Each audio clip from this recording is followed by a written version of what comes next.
¿Qué tal, amigos? El gusto de saludarlos, de encontrarnos nuevamente aquí en Eva Café, en el corazón de Villa María Shopping, este espacio precioso que tiene nuestra ciudad y que es accesible para toda la región, vengas desde donde vengas, ¿verdad?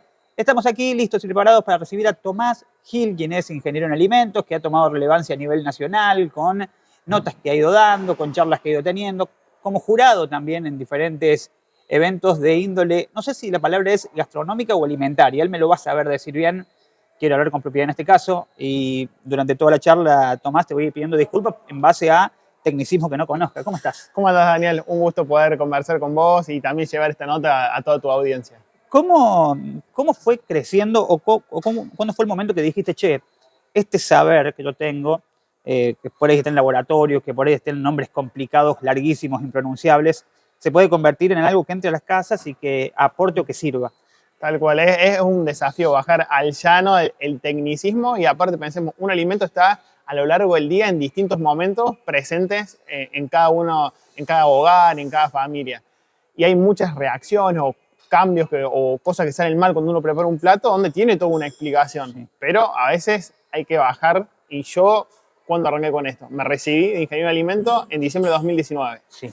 Arranca la pandemia y bueno, tenía como bastante tiempo libre. Y yo digo, bueno, a ver, ¿cómo invierto ese tiempo? Pues me gusta ser como productivo, tener siempre, digamos, algo en qué hacer, en qué ocupar el tiempo. Entonces yo, bueno, tratamos de bajar algunos trabajos que había entregado recientemente en la universidad, pues ya me había recibido, a bajarlo del llano. Y bueno, traté de irle buscando un lenguaje. Lo cierto es que uno va aprendiendo también sobre la marcha.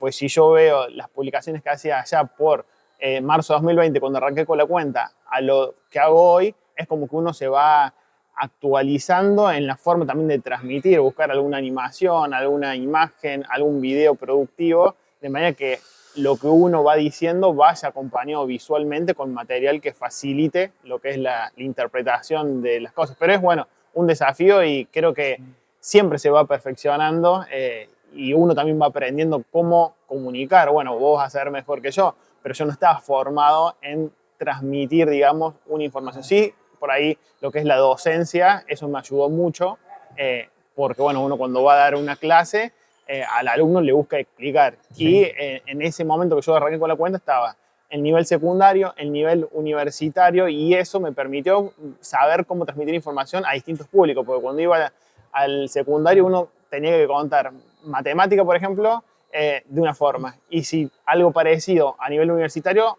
era otra complejidad. Sí. Entonces creo que eso también me ayudó mucho a bajar, digamos, el contenido a un lenguaje más ameno. ¿El nombre de la cuenta y en qué red la tenés? El nombre de la cuenta es Curiosidad Alimentaria. El fuerte es Instagram, pero se replica en TikTok, YouTube, Facebook y en distintas, digamos, redes sociales. ¿Vos sos de acá de Villa María? De Villa María. ¿Y cómo es? A ver, tal vez uno en lo que estudia o en lo que se capacita tiene más en la óptica la creación industrial, la manufactura, la gran escala, pero vos decidiste de cierta manera también meterte en la cocina de las casas, ¿no? Exactamente, porque creo que hoy el pequeño laboratorio que tiene cada uno en su casa es la cocina. Ahí, cuando uno mezcla ingredientes para una receta, hay reacciones, hay cambios que ocurren, buen día, que llevan a que se den pequeñas reacciones o cambios que son lo mismo que ocurriría, digamos, en un laboratorio. Claro. Entonces, creo que uno metiéndose en la cocina y dando algunos tips sobre, por ejemplo, preparar un plato, qué pasa cuando horneas tal preparación, un plato de carne, cuando haces un asado, bueno, creo que es la forma de dar explicaciones desde lo más simple, que es lo que nosotros estamos más habituados, que es lo que ocurre en nuestra cocina. Y en la cocina, ¿nos habitan muchos mitos o son algunos mitos y algunas verdades? Muchas gracias. Muchas gracias. Hay de todo un poco. Hay cosas que son ciertas, que tienen comprobación y que son certeras, y después hay otros mitos que han ido perdurando de generación en generación y bueno, y quedan presentes. Entonces también a veces me meto en esos temas para decir, no, esto es un mito, no funciona, y ahí es donde viene también el desafío. ¿En qué sentido? Cuando uno se mete en un mito o algo que está muy arraigado, digamos, socialmente, como algo que está bien, sí. Ahí vienen los comentarios que no, pero siempre se hizo así, claro. Está diciendo, digamos, cualquier cosa, que también está bueno que se preste, digamos, al debate y de debatir siempre, digamos, con un sustento, digamos, de información y con certeza, no el debatir para pelear, sí. ¿No? Que por ahí en las redes sociales termina siendo a veces lo más común. Hay una cuestión, se me van surgiendo cuestiones o temas o mitos o recuerdos que tal vez vos me podrás decir, che, mira, de eso no tengo la respuesta, de eso sí la tengo. Eh, Te preguntaba de dónde sos porque hay muchas partes de acá de la región que habita la ruralidad y la cuenca láctea. Y hay una historia que dicen que la mejor leche es cuando recién la sacaste de la vaca, que está ahí y que tomarla ahí es su mejor momento. Y yo pensaba en todos los procesos para que, porque imagino que la pasteurización tiene algo que ver e Obvio. importa, ¿no? ¿Cómo lo ves vos a eso? Bueno, todo lo que es la cadena agroalimentaria ha ido evolucionando. Hoy en día la leche cruda no se puede comercializar, pero muchos dirán, bueno, yo en el campo la tomaba apenas salía de la vaca y era una costumbre, nunca me pasó nada. Lo cierto es que al mismo tiempo que evolucionó todos los procesos industriales, también han ido evolucionando, por ejemplo, ciertas bacterias patógenas que inicialmente no tenían a lo mejor cierta resistencia y hoy en día por ciertas selecciones que se fueron haciendo de manera natural y artificial se han vuelto, digamos, más resistentes, entonces uno tiene que hacerle un procesamiento. Entonces, Claro. esa leche se recibe y para que llegue a nosotros pasa por una serie de transformaciones. Por ejemplo, va del campo, es transportada a la fábrica, en la fábrica se le hacen una serie de estudios para garantizar, a ver, esa leche que yo quiero procesar, que va a ser destinada al consumo, cumple con ciertos requisitos básicos para ser consumida, sí, bueno, entonces eso lo habilita a entrar a la planta, pasa por una pasteurización, un proceso de, por ejemplo, homogenización de la materia grasa, de estandarización de esa materia grasa, y bueno, después, obviamente, para que se libere, digamos, al mercado, pasa por otros controles para garantizar, bueno, no tiene bacterias patógenas, Claro. cumple con todos los criterios establecidos para la comercialización.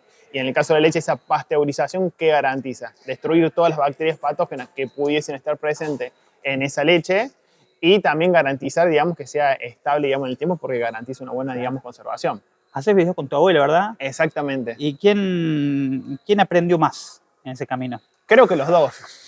Los dos aprendemos porque es como se fusiona. Creo que lo entretenido de eso es que no deja de ser un diálogo entre nieto y abuela. Claro. Y surge por ahí a lo mejor alguna idea que ella tiene o voy yo con una idea y le consulto y vamos con una idea inicial y ahí empezamos a grabar. Todo arrancó, Claro. digamos, cuando fue el boom del dengue hace 2, 3 años atrás. Sí. Ella me hace una consulta puntual, lleva el huevero, le llevaba el maple de huevo y dice, pero el huevero los tiene sobre el ras del piso. Y dice, para mí, dice, puede venir el mosquito, poner ahí el huevo y el huevero me lo trae a mí y tengo el huevo, bueno. Dice, entonces me decía que lo había agarrado con un aerosol de estos que se utilizan para los mosquitos y yo le digo, Sí. no, no hace falta que hagas eso. Y en base a ese audio de WhatsApp que había sido muy entretenido, yo digo, no, tenemos que hacer un video. Y bueno, y ahí arrancamos y toda la semana, digamos, tiene su lugar y siempre abordándolo de ese lado. O algún tip que tiene la abuela que usa a diario en la cocina que te puede servir a vos para simplificar una tarea, o bien algo que está haciendo la abuela que cree que está bien porque siempre se hizo así, pero que no tiene, digamos, sustento y no es necesario hacerlo de esa forma. Hay algo que habita, vos hablas de tu abuela, yo me acuerdo de la mía, y hay algo que habita todas las cocinas argentinas, que no sé si en otra parte existe de tal manera, tal vez se está extinguiendo ahora, que es el repasador. Exacto. Trapo polémico si lo habrá. Sí. ¿Qué opinas? ¿Qué opinión te merece a vos el repasador que puede salir para completamente todo según los argentinos? Bueno, ahí es clave creo que la pregunta que decís vos. Está por un lado el trapito amarillo o la rejilla, donde es importante mantenerla siempre bien higienizada.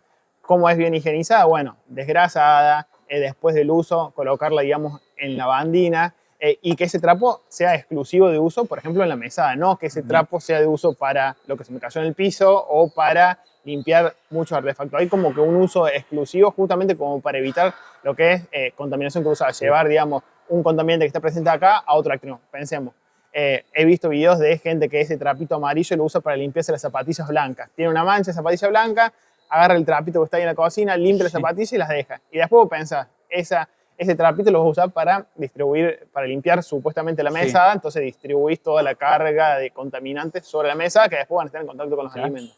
Entonces es fundamental tener una buena higiene de ese trapo y además no dejarlo húmedo, por ejemplo, de un día para otro. O sea, donde lo dejamos, por ejemplo, secando arriba de la canilla, donde sale, digamos, el agua. ¿Por qué? Porque esa humedad también atrae plagas. Por ejemplo, cucarachitas o las mosquitas de la fruta que por ahí a veces vemos dando vuelta. Esos trapos húmedos actúan como focos de humedad y a veces de nutrientes, porque si nosotros ese trapo lo pasamos por distintas superficies, también va a ir ganando grasitud o restos de alimentos. La rejilla, la amarilla. Y aquel floreado... El trapo que usamos para secar. Claro, bueno, para limpiarnos la boca, para... Bueno, eso, el que limpia la boca tiene que ser, digamos, exclusivo del comensal que lo utilice. Vos sabés que lo agarra para todos a ese. Exactamente. En nuestra infancia, el trapo ese... Lo usaba todo y no pasaba nada. Claro. O sea, esto por ahí son prácticas que uno aconseja para que no ocurra. Eso no quiere decir que si vos lo usas mal, siempre te va a pasar así, porque eso depende de un montón de factores. De quién es el consumidor, del estado de salud, de si había o no, porque nadie te dice que acá, por ejemplo, hay una bacteria patógena. Claro. Puede como no puede. Uno por ahí cuando dice una práctica es un consejo, porque uno no es un sábelo todo y uno lo que hay acá arriba, microscópicamente, no sabe qué es lo que hay. Pero sí te puedo dar, digamos, una práctica para, en el caso que existiese, es como disminuir el riesgo. ¿Te volvés obsesivo cuando sabes más de estas cosas? Depende, a veces sí, o a veces no. Por ejemplo, si vos me preguntas, vas al súper y te pones a leer una etiqueta, solamente de algún producto que me llame mucho la atención o de un producto nuevo. Después es como que uno dice, bueno, en este alimento vos vas a encontrar muchas proteínas o vas a encontrar mucha grasa, mucho hidrato de carbono. Es como que no me pongo quisquilloso, digamos, en leer puntualmente la etiqueta, a no ser algún producto que me llame la atención. Por ahí sí, ¿qué es donde más odioso me puedo ver o volver? Es si yo veo en mi casa que hagan algo que está mal. Por ejemplo, lo del trapito. Que el trapito lo usen para la mesada y lo usen a lo mejor para limpiar también azulejos y algo que se cayó en el piso. Claro. O que el heladera esté ubicado mal, que ellos que te pongan un bife crudo arriba y abajo te pongan el plato que está listo para consumir. Claro. Como que esas cosas, y por ahí a veces remarcarlas varias veces y que no te lleven el apunte, por ahí uno se pone más quisquilloso o más odioso, por decir de alguna forma. Las heladeras están hechas de una manera en la que uno puede evitar la contaminación cruzada. Exactamente, uno tiene que organizar la heladera con el fin de evitar la contaminación cruzada. ¿Pero ya viene de fábrica, sí, la heladera? Sí, o sea, más que... Por eso vienen distintos estantes. Claro, porque tengo una pregunta sobre los estantes. No te quiero interrumpir. Por la verdura. Bien. Porque yo presumo que el del fondo de abajo, ese que suele estar vidriado, ¿viste? Es para la verdura. Pero yo la verdura la compro del cajón. Entonces no sé si... No entiendo el viaje de verdulería en un cajón a mi casa dentro de la heladera. Bien. O tiene que quedar afuera la verdura. Bueno, depende qué verdura. Bien. Y el orden correcto es todo lo que es verdura, fruta, va en las respectivas, digamos, cajoneras para la fruta y la verdura. Bien. Si vamos de arriba para abajo en la heladera, hay un orden cronológico. Arriba va todo lo que está listo para consumir. Por ejemplo, la pizza que te sobró de la noche y la querés consumir hoy al mediodía o bien a la noche, todo eso está listo para consumir arriba. En la parte central podemos ubicar lo que son lácteos, fiambres, las bebidas, pueden ir ahí o bien en la puerta también junto con las mermeladas. Sí. Y después tenemos el estante que está superior al cajón de las frutas y las verduras y van los productos crudos. ¿Qué puede ser? Por ejemplo, un pollo que estemos descongelando, siempre en un recipiente que permita contener si desprende algún tipo de jugo, o algún otro tipo de carne cruda, los huevos también, y abajo de todo lo que es las frutas y la verdura. Y con respecto a lo que vos me decís, que muchos lo que hacen es sanitizar previamente y después llevan a la heladera, no es necesario, a no ser un caso de una persona inmunodeprimida, si estás pasando por un proceso, digamos, de salud que te garantiza, o sea, que vos necesitas, como para garantizar la seguridad o como extremar ciertas medidas higiénicas. Si vos lo guardás en la heladera, cuando lo vas a consumir, lo lavas y lo consumís para el uso que le des y no debería haber ningún tipo de problemas. La higienización por a veces es con la sanitización, que es unas gotitas de lavandina que sea apta para este uso, que uno tiene que leer el rótulo siempre de la lavandina que diga que tiene que ser utilizado, que puede ser utilizada para lo que es estar en contacto con frutas y hortalizas. Bueno, en ese caso se sanitiza, como te decía, si hay inmunodeprimido, pues si no es como que uno está matando, porque mata, digamos, microorganismos, pero al mismo tiempo puede haber alguno que resista. Claro. Y cuando uno mata microorganismos, mata patógenos, pero también está matando muchos de los microorganismos que son buenos, que forman parte, digamos, de lo que se llama la microbiota, digamos, de esa fruta, digamos, natural, que también le dan como cierta conservación, porque compiten con los microorganismos patógenos. Entonces, supongamos, vos lo colocás en un agua con lavandina, matás todos los microorganismos buenos y te queda uno malo, y vos lo llevas a la heladera. Claro. ¿Qué pasa? Ese microorganismo malo no va a tener más competencia, entonces como que tiene el terreno más allanado. Claro. Entonces vos le das tiempo que esa fruta, como vos mataste todos los microorganismos buenos y también los alterantes que pueden hacer que esa fruta se empiece a pudrir y que a vos te dé, digamos, un indicio, bueno, Sí. hay que consumirla, como vos mataste todo eso, vos vas a ver que esa fruta va a permanecer mucho tiempo en buenas condiciones, pero al mismo tiempo puede haber una bacteria patógena que se sigue desarrollando Claro. en la heladera. Entonces por ahí a veces, si no es necesario, no es recomendado higienizar. Lo mejor siempre es, voy a consumir, lavo y consumo. Tengo un montón de preguntas, pero muchísimas. Tal vez que, no sé si te voy a ir interrumpiendo o si vos de alguna manera podés hacer una respuesta más directa, así. Bien cortita. Bien cortita. Tipo ping-pong. ¿Me decís sí o no?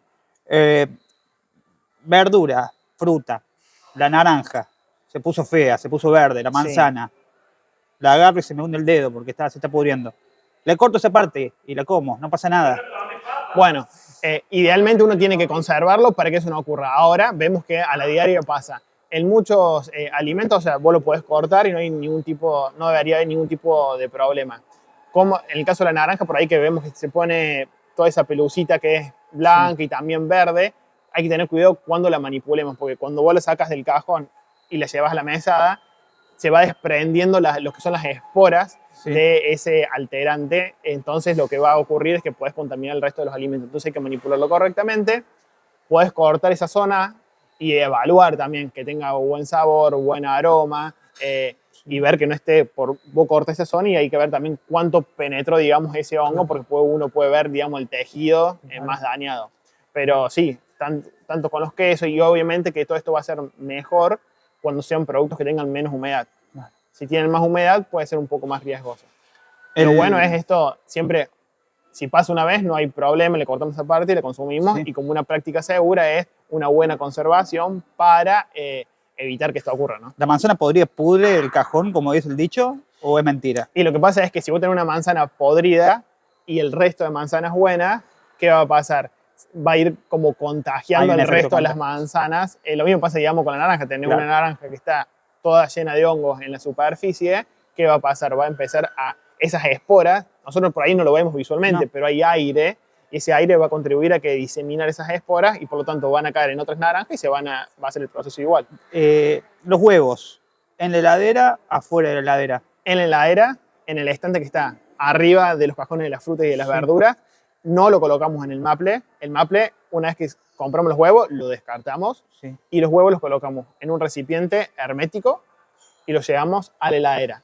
En un primer momento no lo tapamos, sino que llevamos los huevos en el recipiente, en ese estante, dejamos que se temperen unos minutos y luego colocamos la tapa.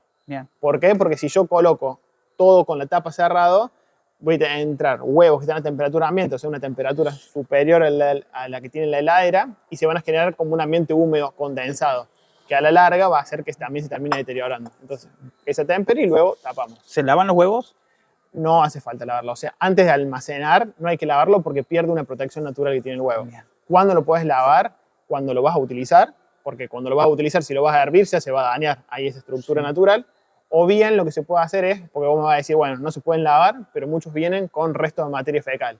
Esos que tienen materia fecal, lo que se hace es agarras una servilleta húmeda, descartable, le pasas suavemente, digamos, sobre la zona donde tiene materia fecal, descartas obviamente la servilleta y ese huevo preferentemente consumilo antes que el resto, ¿no? ¿Huevo de color, huevo blanco es lo mismo? Es exactamente lo mismo, nutricionalmente es lo mismo, que cambia la raza de la gallina. Por eso, al cambiar la raza de la gallina, cambia la coloración. Muchos, ¿qué pasa? Dicen, bueno, pero ¿por qué uno es más caro que el otro? Porque uno asocia el más caro, debe ser porque tiene mejores propiedades. Claro. Sin embargo, al cambiar la raza, cambia la productividad de la raza. Claro. Entonces, la gallina de los huevos de color, que son los huevos que por lo general son más caros, tienen que ver con un proceso productivo. Consume más alimentos, entonces todo eso hace que se encarezca el proceso y por ende el producto. ¿El pollo se lava? No. El pollo ni ningún corte cárnico crudo antes de cocinar se lava. Sea vaca, sea cerdo. ¿Por qué no se lava? Porque vos pensás, tenés una bacha. Sí. Está el chorro de agua que cae sobre el pollo. Cuando choca contra el pollo se generan proyecciones. Entonces toda la carga microbiana que está en la superficie la distribuís por toda la mesa y después vos a lo mejor, recién hablamos del trapo. Si había un trapo al costado y cae una gotita, después ese trapo lo usamos para limpiar la mesa y vamos a terminar distribuyendo todo. Entonces no hace falta, digamos, lavarlo porque ese pollo o ese corte cárnico va a pasar por un proceso de cocción donde va a cumplir el proceso de cocción. La temperatura y el tiempo que lo dejemos va a ayudar a lo que es la destrucción de los microorganismos. Muchos cuando tienen una torta, una tarta, guardan la fuente con el cuchillo incluido adentro de la heladera. Sí. Está el cuchillo siempre adentro de la heladera. ¿Está bien? ¿Está mal? ¿No pasa nada? Y eso es como una práctica que a lo mejor no es la mejor, pero en sí, con el proceso no hay problema. ¿Cuál es el tema? Si ese cuchillo está sucio, está varios días, puede ser un foco, digamos, de contaminación y que se termine, digamos, por ahí no es que se va a volver, digamos, inseguro consumirlo, pero se va a terminar deteriorando antes, digamos, por la suciedad de ese cuchillo. Acumula, digamos, mugre que está varios días, nosotros lo guardamos, lo ponemos en la heladera, no es la mejor práctica. Siempre lo mejor es tener almacenado correctamente el alimento y los utensilios fuera de la heladera y limpio, ¿no?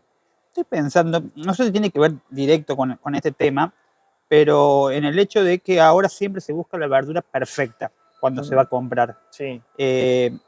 Antes cuando uno iba a comprar, qué sé yo, el tomate, veía que había tomates que estaban más magullados, menos magullados, y hoy parece que el hecho de que ya tenga una manchita, hace que lo cortamos a un costado.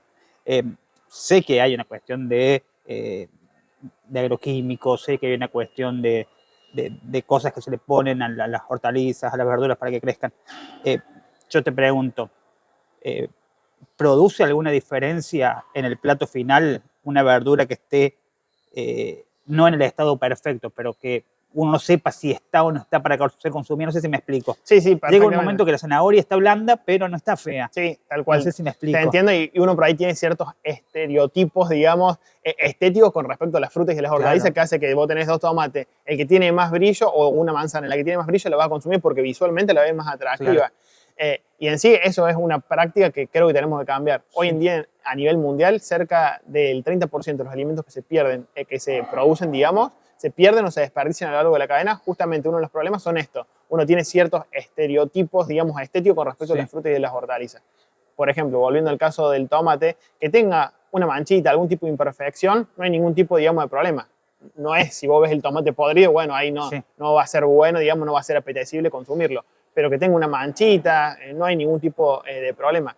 Los otros, ¿qué puede pasar? Bueno, se intensificaron algún tipo de cuidado o estuvo almacenado en cámara cierto tiempo o tiene que ver, digamos, con esas cuestiones o hubo algún cultivo, digamos, que tuvo algún tipo de cuidado extra, pero depende también mucho de la producción. ¿Tocarlo sirve de algo? En algunos casos sí son indicadores, digamos, de madurez. Por ejemplo, ves una nana, presionas, bueno, levemente tiene que ceder, pero volver a su lugar, digamos. Si vos tocas, apretas y el dedo se hunde, bueno, quiere decir que ese tejido vegetal ya fue avanzando la maduración y está bastante, digamos, deteriorado. Entonces, en muchos casos, lo que es la palta también ayuda a eso y hay, digamos, ciertos tips en algunos frutas y hortalizas que te puede ayudar, digamos, lo que es el tacto, además de lo visual, digamos, y también de lo aromático. Ahora, nosotros tenemos un montón de verduras, un montón de frutas, pero aparentemente siempre comemos las mismas, ¿no? Sí, tenemos poca diversidad, digamos, de consumo. Siempre vemos lo que es tomate, lo que es lechuga, zanahoria y la papa está presente, algo de cebolla y frutas no nos movemos de banana, manzana, naranja. Sí. Eso es por una cuestión, digamos, cultural y es algo que tenemos que revertir. ¿Por qué? Porque en la diversidad tanto de frutas como de hortalizas es donde uno va a incorporar más nutrientes a la dieta y va a hacer que el organismo también, al tener más fuentes de nutrientes, más diversidad de nutrientes, responda, digamos, mejor. Yo no sé si vos me podés responder esta pregunta. ¿Qué edad tenés vos, Tomás? Yo 30. Bien, la pregunta no era esa. No, porque cuando yo tengo 37 y cuando yo atravesé mi adolescencia había un momento que fue el boom de la soja. Bien. Que todo era soja, que era el alimento del futuro. Había leche de soja milanesa, de soja plariné, de soja, alfajores. ¿Sabés si realmente tiene un valor nutricional específico? Sí, tiene un buen valor nutricional. Por un lado, aporta grasa, por eso también se puede extraer, digamos, aceite. Tiene mucho contenido de proteínas y esa proteína puede venir, que te sirve para hacer a lo mejor una milanesa, pero también puede hacer que pase por una serie de transformaciones que haga que esa proteína en boca genere una textura similar a lo que es la carne. Claro. tiene una gran versatilidad, digamos, la soja y es una buena fuente de nutrientes. ¿Alguna vez se va a poder conseguir imitar el sabor de la carne en otro, un sucedáneo? Creo que se existe la palabra. Sí, un Creo que sucedáneo, análogo, también es se un dice. desafío, ¿no? Es totalmente, digamos, un desafío y hay muchas industrias que tienen ese foco. Lo cierto es que la carne es carne y cuando uno busca parecerse a algo, o sea, sobre todo en un consumidor que tiene tan habituado el consumo cárnico como nosotros en el paladar, es difícil, digamos. Uno puede asemejarse, bueno, que tenga esta coloración porque uno lo asocia, digamos, a los jugos de la carne, por ejemplo, de color rojo, que tenga tal textura, pero el 100% la carne es carne. Claro. Lo otro, digamos, es análogo. Uno puede tener como aproximaciones mejores o peores, pero hoy en día hay, por ejemplo, hasta algoritmos de inteligencia artificial donde vos le cargas, bueno, que de hecho hay una marca de productos que hace los alimentos de esta forma. Bueno, vos le decís, quiero un bife, una hamburguesa, quiero una hamburguesa de carne vacuna, tiene que tener tal y tal característica.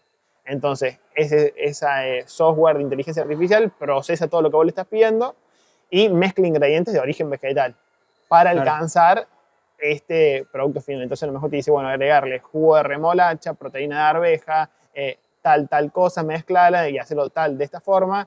Después hay un chef que se encarga de, bueno, mezclar los ingredientes y ver si logra o no ese producto final.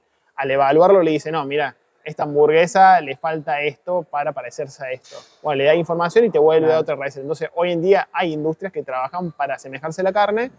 Hay mejores y peores, digamos, productos que se logran aproximar, pero bueno, es un desafío y no sé si se va a llegar a alcanzar porque la carne es carne y los otros productos son otros productos. Hay una cuestión, yo no sé si tiene que ver con lo económico o si tiene que ver con el hecho de lo ambiental, porque viste que la cuestión del ganado genera un daño. Sí.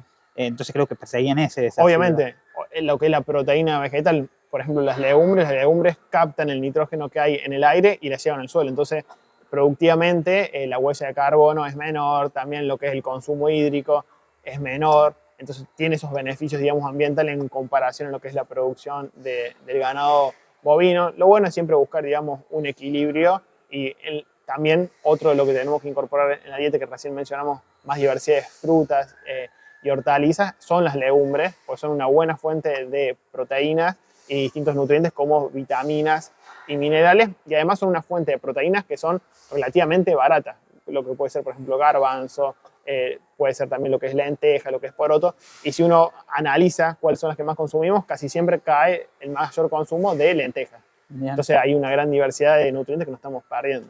Y la cuestión de la lenteja siempre fue difícil, ¿no? La lenteja, el garbanzo. Ahí el problema ¿cuál es? Sí. Es la generación de gases posteriores. Eso pasa primero o porque no hacemos un buen pretratamiento de esa legumbre. ¿Qué es el buen pretratamiento? Bueno, las dejamos en remojo 8 o 12 horas en la heladera y después las cocinamos y podemos ir lavando, o sea, cocinamos. Cambiamos esa agua de cocción, le volvemos a agregar y facilitamos la cocción.